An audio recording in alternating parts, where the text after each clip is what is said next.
महाभारत का एक ऐसा योद्धा जिसके पास सब कुछ होने के बावजूद कुछ भी नहीं था, जिसे जिंदगी भर सिर्फ अपमान मिला, लेकिन फिर भी उसने कभी अपना धर्म नहीं छोड़ा।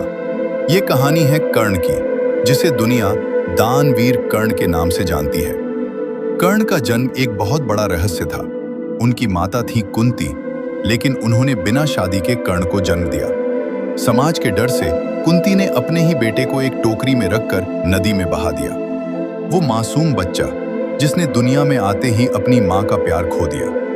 बाद में एक सारथी अधिरथ और उनकी पत्नी राधा ने उसे पाला, इसलिए कर्ण को सूत पुत्र कहा गया, और यही शब्द उसकी पूरी जिंदगी का सबसे बड़ा दर्द बन गया। कर्ण बचपन से ही एक महान योद्धा बनना चाहता था, लेकिन जब वो गुरु द्रोणाचार्य के पास गया तो उसे सिर्फ इसलिए मना कर दिया गया क्योंकि वो सूत पुत्र था।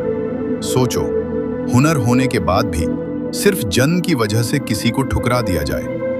फिर कर्ण ने परशुराम को गुरु बनाया, लेकिन उनसे भी झूठ बोलना पड़ा कि वो ब्राह्मण है। जब सच सामने आया तो परशुराम ने उसे श्राप दे दिया कि जब उसे अपने ज्ञान की सबसे ज्यादा जरूरत होगी तब वो सब भूल जाएगा। जब पूरी दुनिया ने कर्ण को ठुकराया तब एक इंसान ने उसे अपनाया, दुर्योधन। दुर्योधन ने उसे अंग देश का राजा बना दिया, और उसी दिन से कर्ण ने अपनी जिंदगी दुर्योधन को समर्पित कर दी। चाहे दुर्योधन सही हो या गलत, कर्ण ने हमेशा उसका साथ दिया। यही उसकी सबसे बड़ी ताकत भी थी और सबसे बड़ी कमजोरी भी। कर्ण सिर्फ एक योद्धा नहीं, बल्कि सबसे बड़ा दानवीर भी था।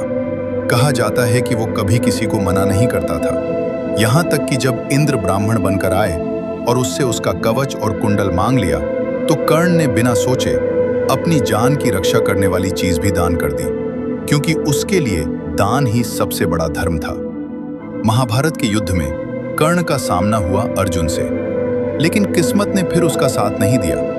उसके रथ का पहिया जमीन में धंस गया और उसी वक्त उसे परशुराम का श्राप याद आया। वो अपने अस्त्रों का मंत्र भूल गया और उसी पल अर्जुन ने उसे मार दिया। मरते समय कर्ण को पता चला कि वो पांडवों का ही बड़ा भाई था, लेकिन तब तक बहुत देर हो चुकी थी। कर्ण की कहानी हमें सिखाती है कि जिंदगी में जन्म नहीं, कर्म मायने रखते हैं। वो गलत पक्ष में था, लेकिन उसका दिल हमेशा सही था।